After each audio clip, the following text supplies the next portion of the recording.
എടേ, നീ പറഞ്ഞതുപോലെ ഈ ഡ്രൈവർ എന്ന് പറഞ്ഞ വീട്ടിൽ കെട്ടിയിട്ട പട്ടിയല്ല. വളയം പിടിക്കുന്നവനടി വണ്ടി എങ്ങോട്ട് ഓടണം തീരുമാനിക്കുന്നത്. നിന്റെ ജീവനടക്കം ഇപ്പൊ എന്റെ കയ്യിലാ.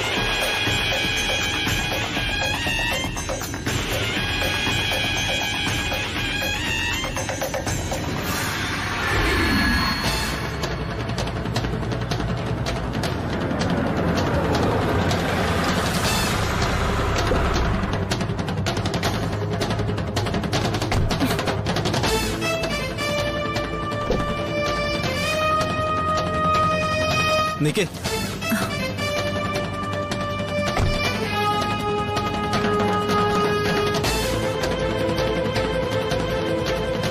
അതെ, ഇപ്പൊ ഇത് കേൾപ്പിച്ചു കൊടുക്കട്ടെ? അയ്യോ വേണ്ട രോഹിത്. അപ്പൊ ഞാൻ പറഞ്ഞത് ഓർമ്മയുണ്ടാവണം. 2 രാത്രികൾ മാത്രം. അതിനുള്ളിൽ നിനക്കൊരു തീരുമാനം എടുക്കാനായില്ലെങ്കിൽ 2-ാം ദിവസം സത്യാമ്മയ്ക്കുള്ള ഗുഡ് മോർണിംഗ് മെസ്സേജ് ഇതായിരിക്കും. ഞാൻ തീരുമാനിച്ചു പറയാം. എന്നാലേ എന്റെ കുഞ്ഞു പോ.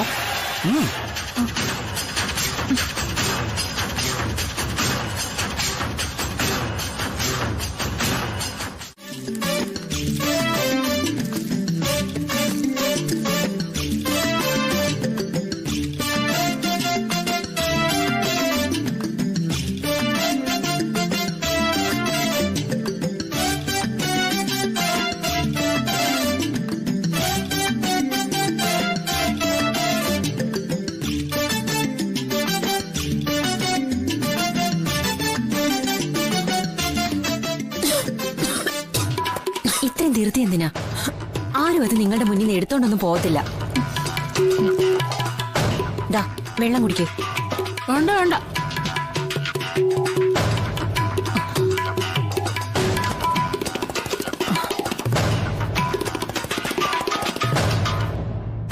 എന്ത് സാധന ശാന്തി അത്? ഇവര് ജനിച്ചത് പിന്നെ ആദ്യമായിട്ടാ ഭക്ഷണം മുന്നിൽ കാണുന്നെന്നാ തോന്നുന്നേ. കാരണം കണ്ടില്ലേ?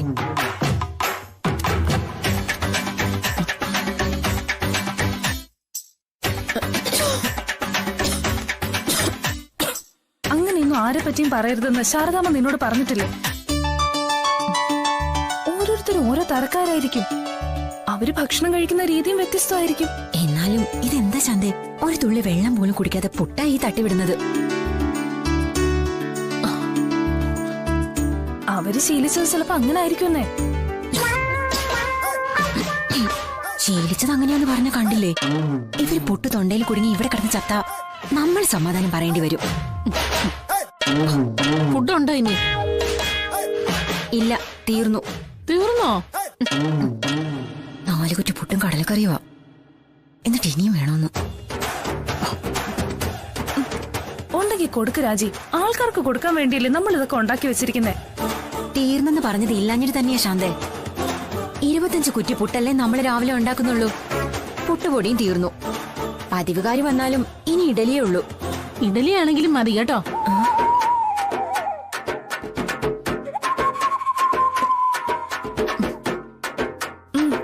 കൊടുക്കടി. ആദ്യം വിശക്കുന്ന ആൾക്ക് ആദ്യം ഒന്നല്ലേ ശാരദാമ്മ പഠിപ്പിച്ചിരിക്കുന്നേ. അതിന് ഈ സാധനത്തിന് ശാരദാമ്മ കണ്ടിട്ടില്ലല്ലോ. ഇതുപോലെ ഒന്നേ ഈ ലോകത്തുള്ളൂ. ഇതിനെ കണ്ടിരുന്നെങ്കിലേ ശാരദാമ്മ പറഞ്ഞതെല്ലാം തിരുത്തിയനെ. ഒന്ന് വേഗം താ മോളെ. എത്രണ്ണം വേണം? ഇട്ടോ മോളെ. മതിയോ? ആ ഇട്. 2-3 കൂടി ഇട്. മോളെ ഞാൻ എപ്പോഴും വിളിക്കണ്ടല്ലോ. പോരെ? തൽക്കാലം മതി.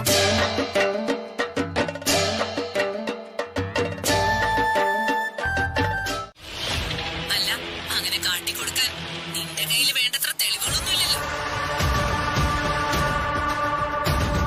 ഇതേ ഈ ഓഡിയോ നല്ലൊരു തെളിവാ. ഇപ്പൊ തന്നെ നമുക്കത് അമ്മ കേൾപ്പിക്കാം. നോക്ക്, 2 ദിവസം നമുക്ക് കാത്തിരിക്കണ്ട. അങ്ങനെയൊക്കെ ചെയ്ത വലിയ മണ്ടത്തരായി പോവും. അതിനിടയിൽ ഓഡിയോയുടെ തെളിവ് മറികടക്കാൻ സുസ്മിതയ്ക്ക് മറ്റെന്തെങ്കിലും ബുദ്ധി തെളിയും.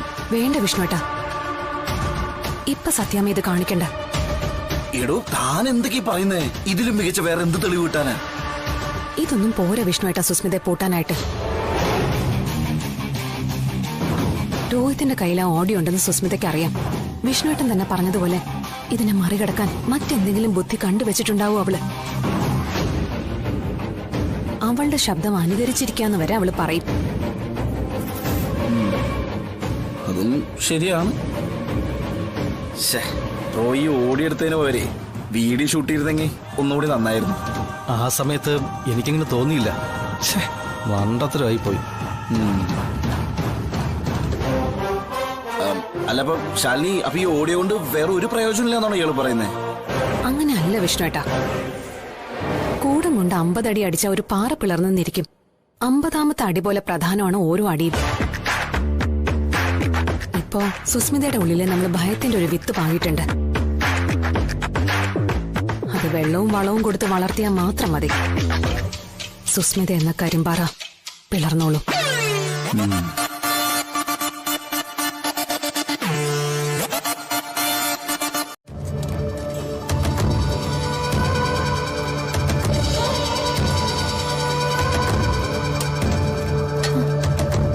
അമ്മേ,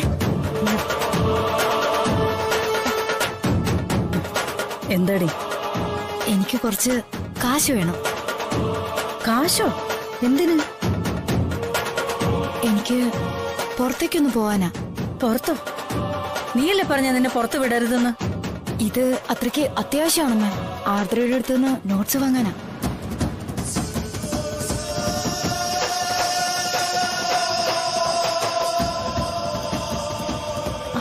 അമ്മ പേടിക്കണ്ട, ഞാൻ വേറെ എവിടെയും പോവില്ല. ഞാൻ അമ്മയെ പിടിച്ച് സത്യം ചെയ്തതല്ലേ. അമ്പലമുക്കിലല്ലേ ആർദ്രയുടെ വീട്? അവിടം വരെ ഓട്ടോയ്ക്ക് പോയിട്ട് വരാൻ 100-150 മതിയല്ലോ. അത് നീ എന്റെ പേഴ്സിൽ നിന്ന് എടുത്തോ. അതുപോരാ, എനിക്ക് 3000 രൂപ വേണം. 3000 രൂപയോ? എന്തിന്? അത് ഞാൻ ആർദ്രയുടെ അടുത്തുനിന്ന് കടം വാങ്ങിച്ചതാ. ഇപ്പൊ അവളത് തിരിച്ചു ചോദിച്ചു. കടം വാങ്ങിച്ചെന്നോ? എന്തിന്? അമ്മയ്ക്കിപ്പൊ കാശ് തരാൻ പറ്റുമോ ഇല്ലയോ അത് പറഞ്ഞാ മതി. നിനക്ക് അങ്ങനെ കാശൊന്നും തരണ്ടെന്നാ ശാലിനി പറഞ്ഞിരിക്കുന്നേ. ഇനി ആർദ്രയ്ക്ക് നീ പണം കൊടുക്കാനുണ്ടെങ്കിൽ ഞാൻ ആർദ്രയെ വിളിച്ചു ചോദിച്ചിട്ട് കൊടുത്തോളാം. അപ്പൊ കാശ് തരില്ലല്ലേ?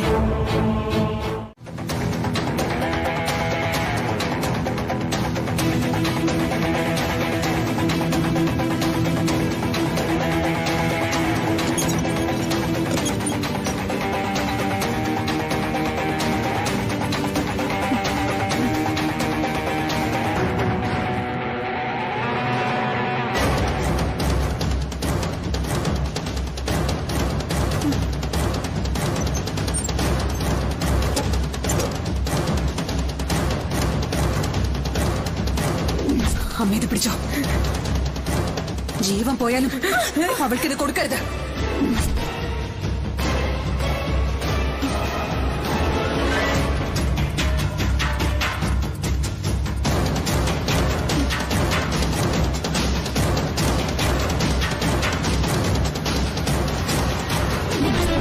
എന്നെ കൊണ്ട് പറ്റുന്നില്ല അമ്മേ.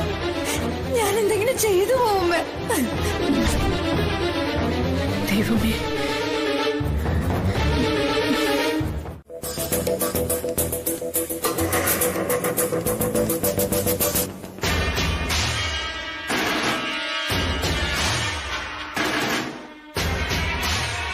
ഞാൻ പോയിട്ട് വരാം.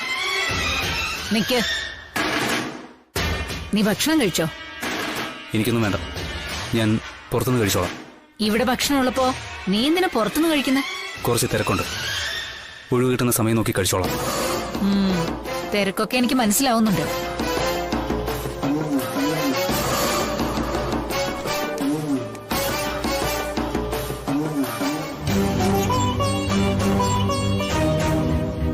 അർജുനേട്ടാ,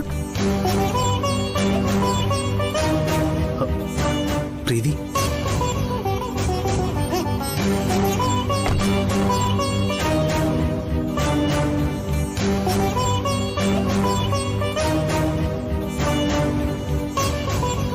എനിക്ക് സംസാരിക്കാനുണ്ട്. അർജുനേട്ടൻ പുറത്തു പോകാൻ ഇറങ്ങിയതല്ലേ, പുറത്തു വെച്ച് തന്നെ ആവോ?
അർജുനേട്ടന്റെ അമ്മ വീട്ടിൽ വന്ന് നടത്തിയ പ്രഖ്യാപനം എനിക്ക് ഇഷ്ടപ്പെട്ടു.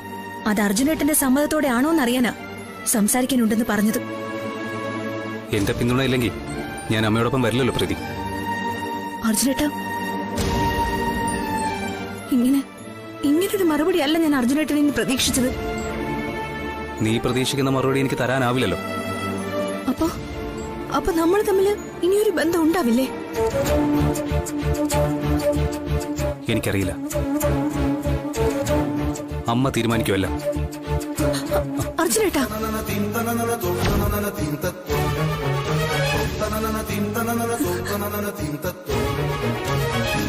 ഈ അമ്മ ഉണ്ടായിരുന്നില്ലല്ലോ നമുക്കിടയിൽ.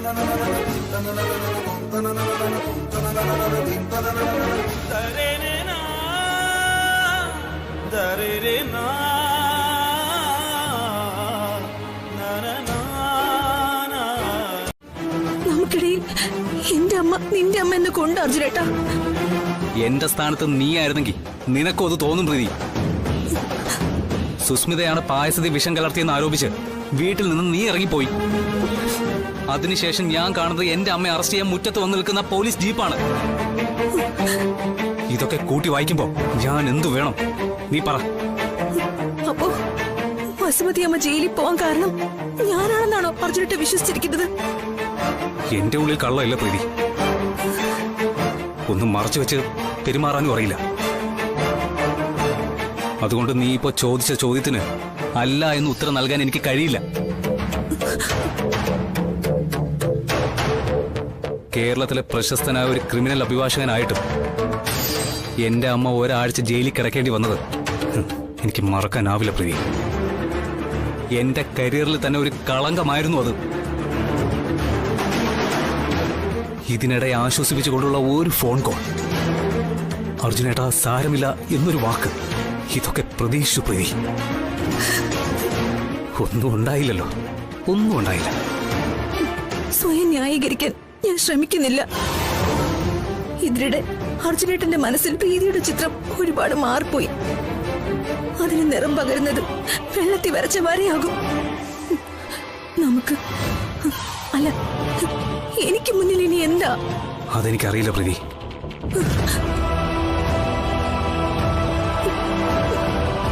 അപ്പോ അർജുനേട്ടന്റെ മുന്നിലോ?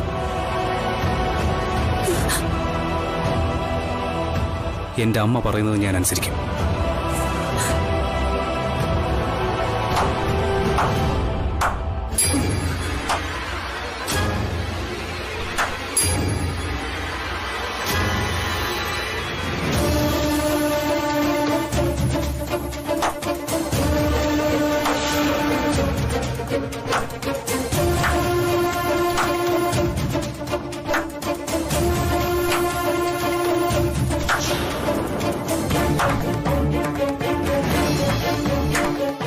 പൊളിച്ചു മോനെ, പൊളിച്ചു.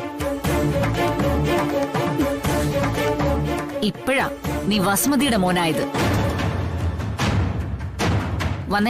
വന്ന് കാർ എടുക്ക. ആ, വഴിവക്കിൽ ചന്ത പിള്ളേരെ കണ്ടാൽ സംസാരിക്കാൻ നിൽക്കരുതെന്ന് നിന്നോട് ഞാൻ പറഞ്ഞിട്ടില്ലേ? നല്ല തല്ലുകൊള്ളും കേട്ടോ. വാ.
ശബ്ദം റെക്കോർഡ് ചെയ്ത് തെളിവുണ്ടാക്കാൻ നടക്കുക.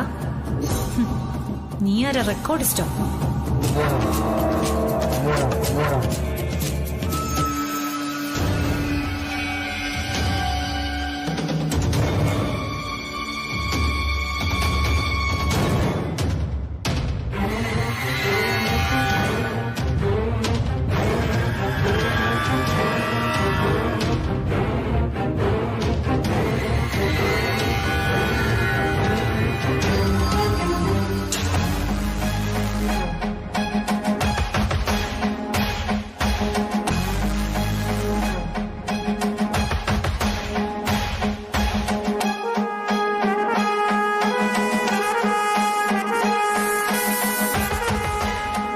സ്വിച്ച് ഓഫ് ചെയ്യും, ഞാൻ അങ്ങോട്ട് പോവാം.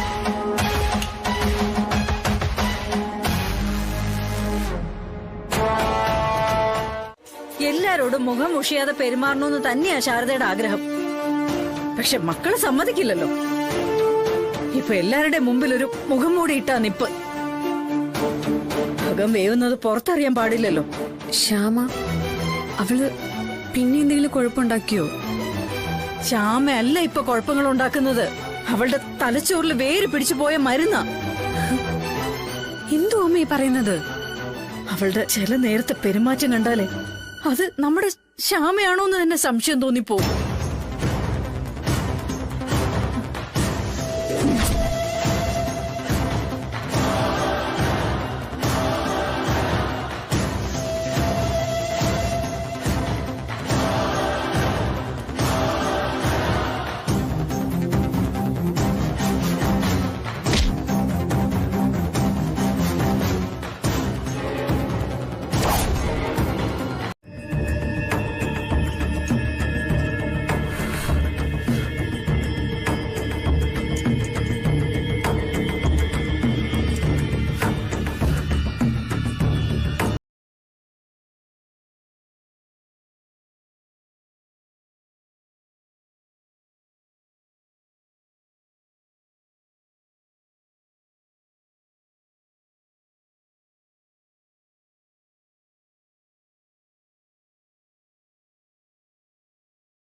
അമ്മയുണ്ടെന്ന കാര്യം ഓർമ്മ വന്നത്. അമ്മ ഉമ്മ എല്ലാത്തിനും ഭാര്യ തന്നെ മതിയെന്നായിരുന്നല്ലോ ഭാവം. അവനോട് ആര് പറഞ്ഞടി അവളെ പറഞ്ഞ് വീട്ടിൽ വിടാൻ? നിന്നോട് ചോദിച്ചോ എന്നോട് ചോദിച്ചോ? രണ്ടിന്റെ തോന്നിവാസം. നമ്മുടെ വില എന്താണെന്ന് ഇങ്ങനെ 1.5 കാലിൽ നടക്കുമ്പോഴെങ്കിലും അവ മനസ്സിലാക്കണം. അല്ല പിന്നെ അമ്മേ,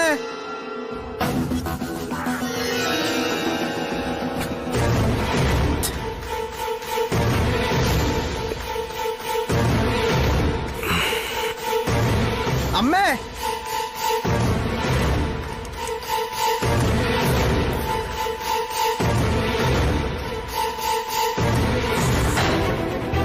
അമ്മേ,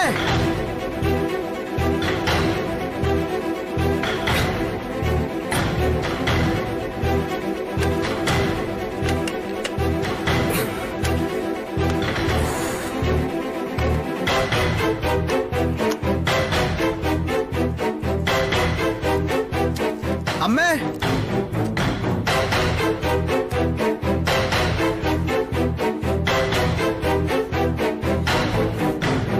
അമ്മേ,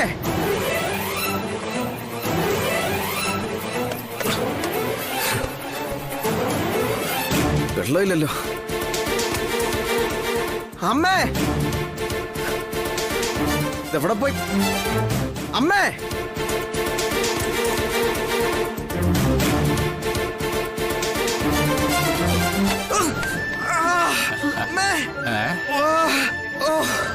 എന്താ ഒരു ശബ്ദം കേട്ടത്? ഇനി അവനെങ്ങാനും അയ്യോ.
ഇനിയുള്ള 5 ദിവസം ശ്യാമയെ സംബന്ധിച്ച് വളരെ പ്രധാനം.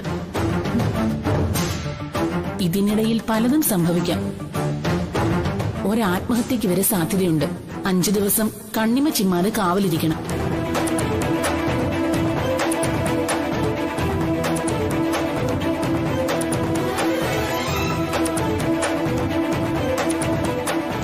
ശ്യാമ,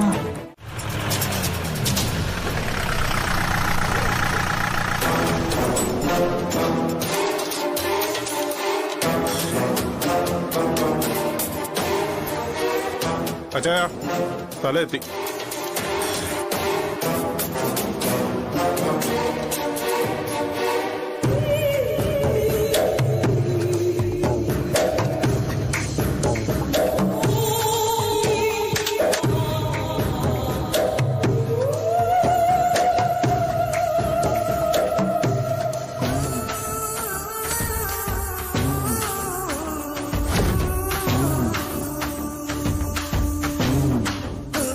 ആരാ ഇവരൊക്കെ?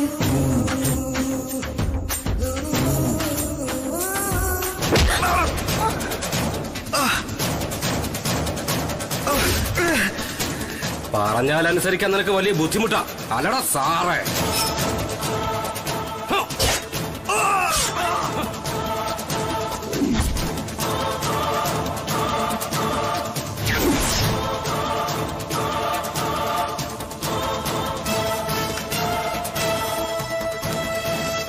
ശരിയേ, ശാലിനി കൂടെ അകത്തോട്ട് പോകും. എന്താ സാറേ? അകത്ത് പോവാൻ. ശാലിനി നീ വാ. എനിക്ക് വേണ്ട. അങ്ങനെ പറയല്ലേ സാറേ, നല്ല തിളച്ച ചായയാ. നിന്റെ തലവഴി ഞാനിതങ്ങ് കമത്തും. എന്ത് പൂക്കൃത്തരാടോ വീട്ടിൽ കയറുമെന്ന് പറയുന്നേ? അവന്റെ ഭാര്യ ചായ, വിഷ്ണുവിന്റെ.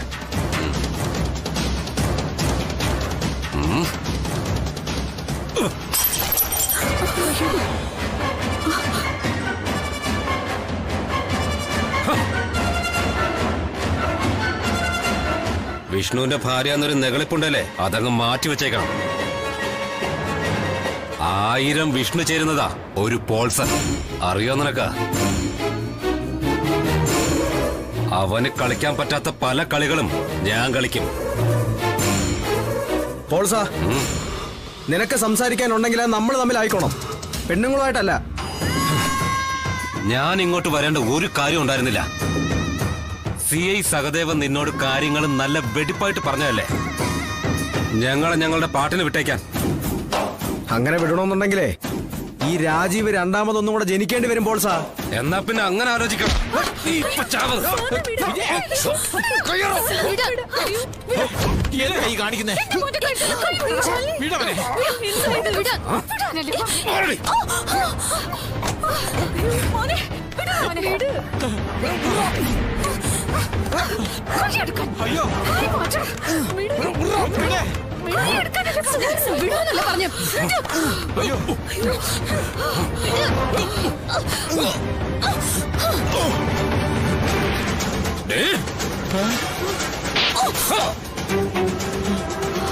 ഇറങ്ങടാ ഈ വീട്ടിൽ നിന്ന്.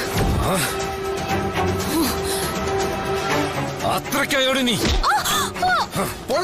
നീ ആരാടി ചാൻസി റാണിയോ?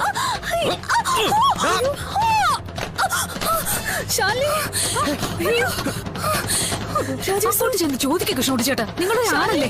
വേണ്ട വിജയ്, ചോദിച്ചു വാങ്ങിക്കുന്നത് ശരിയല്ലല്ലോ. അയ്യോ, കൈമുറിലല്ലോ.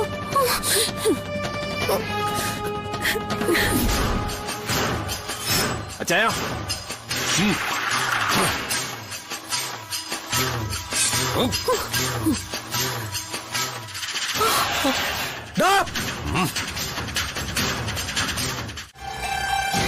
പഴയതൊക്കെ മറന്ന് മാന്യമായി പിരിയാം.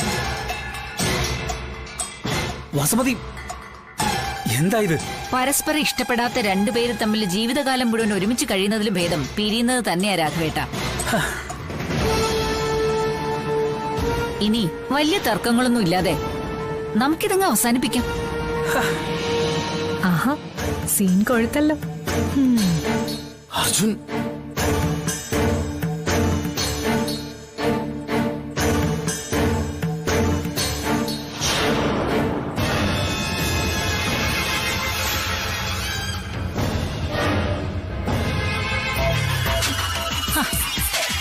ശാലിനി, നീ വന്നത് നന്നായി. നിന്റെ ഒരു കുറവുണ്ടല്ലോന്ന് ഞാൻ ഇപ്പൊ ആലോചിച്ചതേ ഉള്ളൂ. എല്ലാം തുടങ്ങി വെച്ചത് നീയല്ലേ? അപ്പോ അവസാനിപ്പിക്കുമ്പോഴും സാക്ഷിയായി നീ ഉണ്ടാവണം. എന്റെ മകൻ വിവാഹമോചനത്തിന് തീരുമാനിച്ചു. കോടതിയിൽ കൊടുക്കാനുള്ള മ്യൂച്വൽ പെറ്റീഷനിൽ അവൻ ഒപ്പിട്ടിട്ടുണ്ട്. ഇനി പ്രീതിയുടെ ഒരു ഒപ്പ് കൂടി വേണം. ഒപ്പിട്.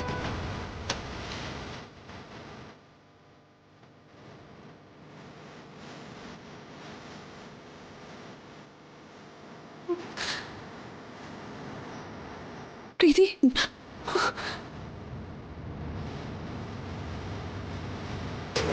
തുടരുതന്നെ. അർജുൻ, ഞാൻ പറയുന്നൊന്ന് കേക്ക്. ആരും ഞങ്ങളുടെ അടുത്തേക്ക് വരരുത്.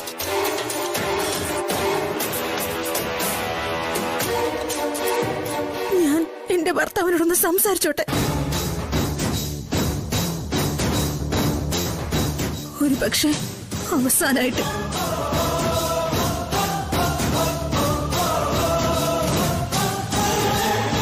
ഒരു വാക്ക് മാത്രം പറഞ്ഞാൽ മതി അർജുനേട്ടൻ.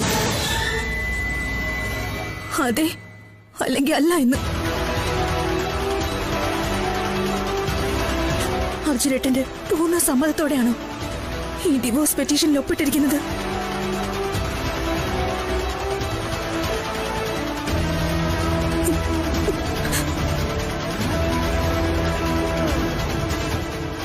ഏട്ടനിപ്പോ തൃപ്തിയായില്ലേ? തൃപ്തിയായില്ലെന്ന് പലവട്ടം ഞാൻ പറഞ്ഞത്. പ്രീതിയെ വിശ്വസിക്കല്ലേ എന്ന്. ഒടുവിൽ നമ്മുടെ അമ്മ ജയിലില്. നിങ്ങൾക്കൊരു കുഞ്ഞു പിറക്കുന്നത് സത്യഭാമയ്ക്ക് ഇഷ്ടമല്ല.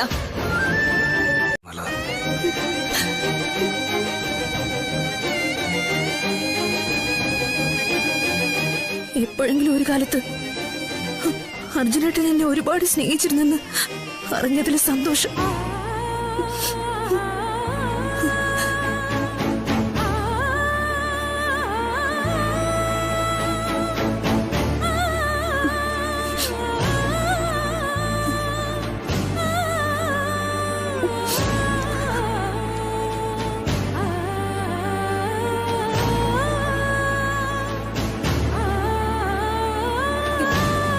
ഇതിലെ ഡിവോഴ്സ് പെറ്റീഷൻ.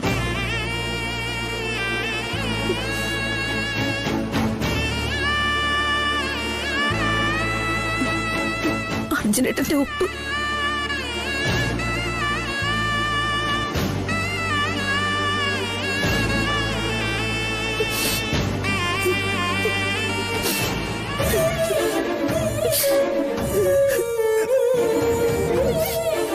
മോളെ,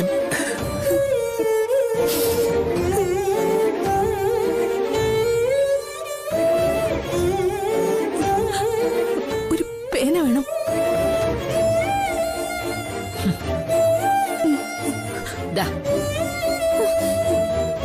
പ്രീതി, എന്താ ഈ കാണിക്കുന്നത്?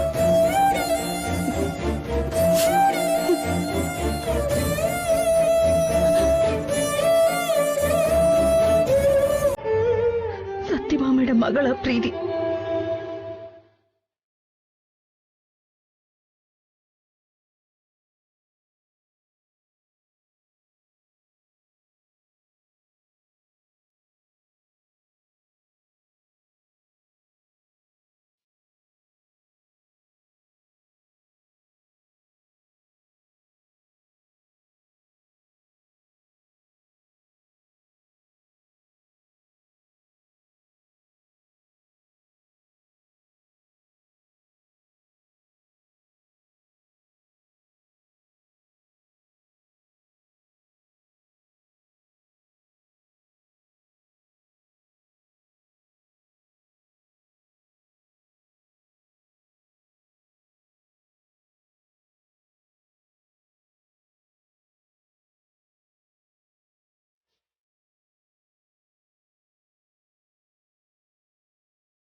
അർജുനേട്ടൻ്റെ അച്ഛനാവാൻ പോകുന്നു.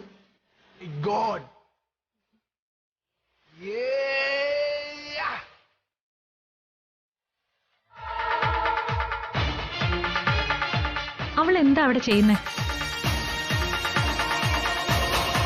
നമുക്ക് കേൾക്കാൻ പറ്റാത്ത കാര്യമൊന്നും ഇല്ലല്ലോ അവക്ക് ഡോക്ടറോട് സംസാരിക്കാൻ. മിണ്ടാതിരുന്നോണം. നിനക്ക് നല്ലൊന്നും ചിന്തിക്കാല്ല. വിഷ്ണുവേട്ടൻ എന്തിനു ദേഷ്യപ്പെടുന്നേ? എന്തെങ്കിലും കള്ളത്തരം ഉണ്ടോന്ന് അറിയണമെന്നേ ഞാൻ പറഞ്ഞോളൂ. കൊള്ളത്തരം. ശരി വാ.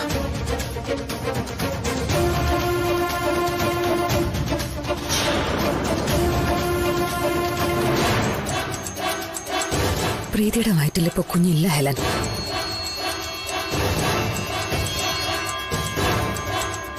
ശാലിനി,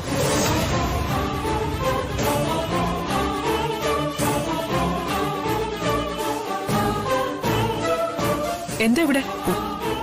എന്ത്? ഞാൻ കൊണ്ടുവച്ച. നീയും ഡോക്ടറുമായിട്ട് എന്താ ഒരു സ്വകാര്യം?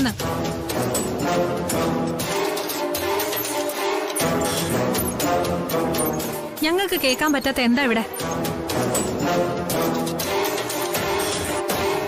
ഇവളുടെ കൂട്ടുകാരിയായ ഡോക്ടറെ വിളിക്കാന്ന് പറഞ്ഞപ്പോഴേ എനിക്ക് സംശയം തോന്നിയതാ ആന്റി. എന്തോ കള്ളക്കളി ഉണ്ടെന്ന്. എന്ത് കള്ളക്കളിയെന്നാ നിങ്ങൾ ഉദ്ദേശിക്കുന്നത്? അല്ല, എന്താ നിങ്ങൾ ഇത്രയും നേരം സംസാരിച്ചിരുന്നത്? പ്രീതിയുടെ കാര്യം തന്നെ, അല്ലാതെ വേറെന്താ? പ്രീതിയുടെ വയറ്റിലെ കുഞ്ഞിന്റെ കാര്യം എന്നൊക്കെ ഇവള് പറയുന്നത് കേട്ടല്ലോ.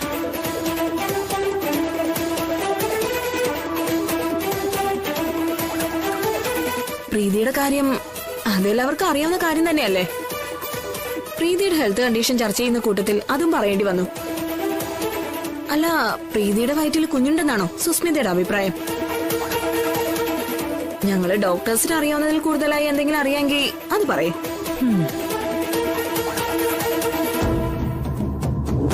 സത്യമേ, ശാലിനി വിളിച്ചതുകൊണ്ടാ ഞാൻ വന്നത്. നിങ്ങളുടെ മകളെ നോക്കാൻ. ആദരിച്ചില്ലെങ്കിലും അപമാനിക്കരുത്. Sorry doctor. ഡോക്ടർ ഒന്നും വിചാരിക്കരുത്. സുസ്മിത ഒരു പേഷ്യന്റാ. പാരമ്പര്യമായിട്ട് സംശയരോഗമുള്ളൊരു കുട്ടിയാ. അതുകൊണ്ടാ അച്ഛനമ്മമാരോട്ട് പോലും പിരിഞ്ഞു നിൽക്കുന്നതേ. ഇയാളെ ഞാൻ. ഡോക്ടർ, പ്രീതിക്ക് എന്താ പറ്റിയത്? രക്തക്കുറവുണ്ട്, ആരോഗ്യം തീരെയില്ല. അതുകൊണ്ടാ തലചുറ്റി വീണത്. ഇപ്പൊ മരുന്നിന്റെ സെഡേഷനുള്ള മയക്കത്തില.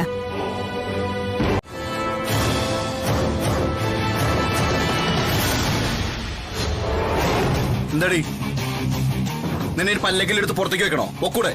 ഓ, ഞാൻ പോയേക്കാം.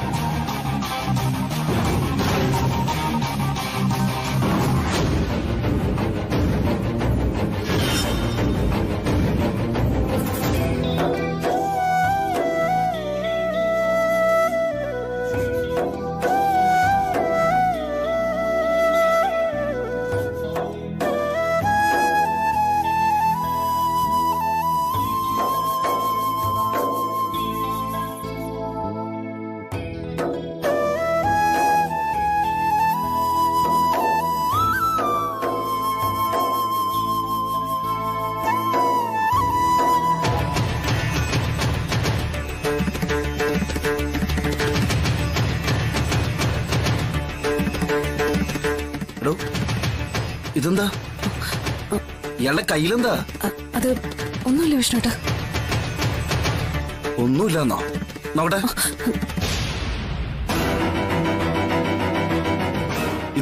ഇതെന്തു പറ്റിയതാ? ഞാനൊന്ന് വീണു. വീഴേ? എവിടെ? അത് ശാലിനി, ശാലിനികൾ എന്തോ ഇതിൽ നിന്ന് മറക്കുന്നുണ്ട്. സത്യം പറ, ഇതെന്തു പറ്റിയതാ?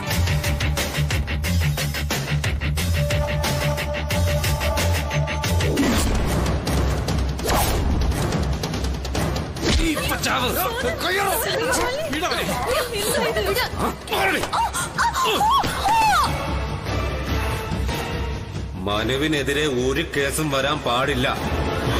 വന്നാ നിങ്ങളൊക്കെ കൂടി ഇപ്പൊ ഒരുത്തി പൊതിഞ്ഞു പിടിക്കാൻ നോക്കുന്നുണ്ടല്ലോ. ഇവളുമാരുടെ അനിയത്തി ശ്യാമ. അവളെ ഞാനങ്ങ് തൂക്കും സാറേ.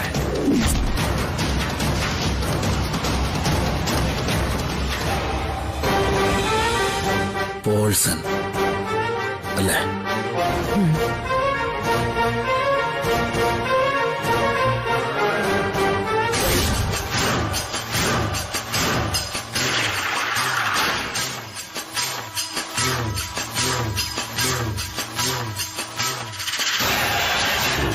അച്ചായ അച്ചായ പ്ലീസ് കുറച്ച് മതി. കാശിനോടെ കയ്യില് കാശ് ഇതേ ഉള്ളൂ.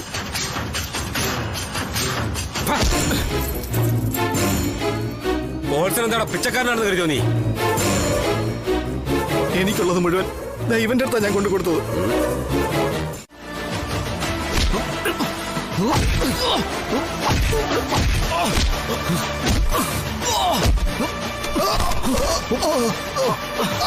എന്താടാ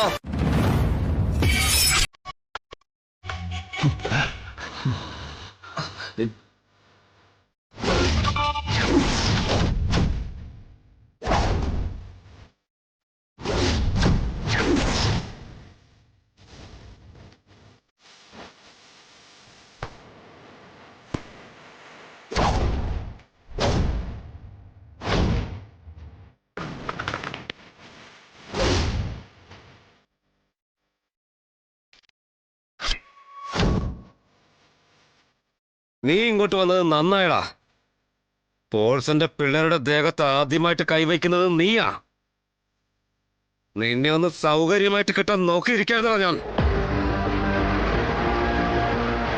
ഗെയിം ഓവർ.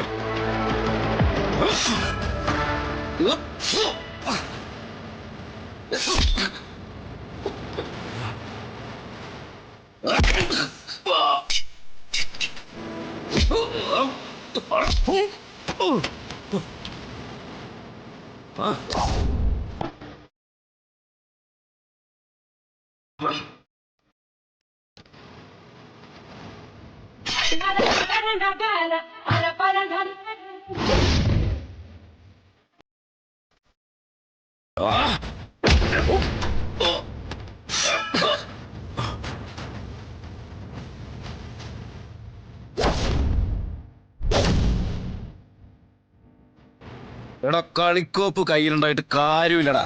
നന്നായിട്ട് കളിക്കാൻ അറിയണം.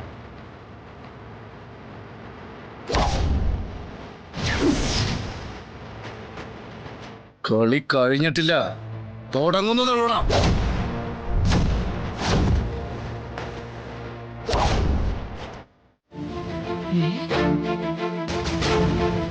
പത്തിന്റെ പൈസ കൊടുക്കില്ല രണ്ടാൾക്കും. എന്റെ കയ്യിൽ നിന്ന് കാശുറ പിടുങ്ങിയതല്ലേ, ഇനിയില്ല. ഈ പണം എനിക്ക് വേണം സാറേ. അപ്പൊ ഇയാള് പഠിച്ച സ്കൂളിലെ ശതാബ്ദി ദിന ആഘോഷത്തിന് സദ്യ വിളമ്പാൻ പോകുന്നതിന് സന്തോഷം മാത്രമല്ലേ ഈ മുഖത്ത്? ഒരിക്കലല്ല സാറേ. ഇപ്പൊ എനിക്ക് മുന്നില് ഒരു ലക്ഷ്യം മാത്രമേ ഉള്ളൂ. സാറിന്റെ പണം മാത്രം ലക്ഷ്യമാക്കി നമ്മുടെ ജീവിതത്തില് അട്ടകളായി കടിച്ചു തൂങ്ങി ചോര കുടിക്കുന്ന ജീവികളെ എത്രയും പെട്ടെന്ന് തോണ്ടിയെടുത്ത് ഈ വീടിന് പുറത്തെറിയണം.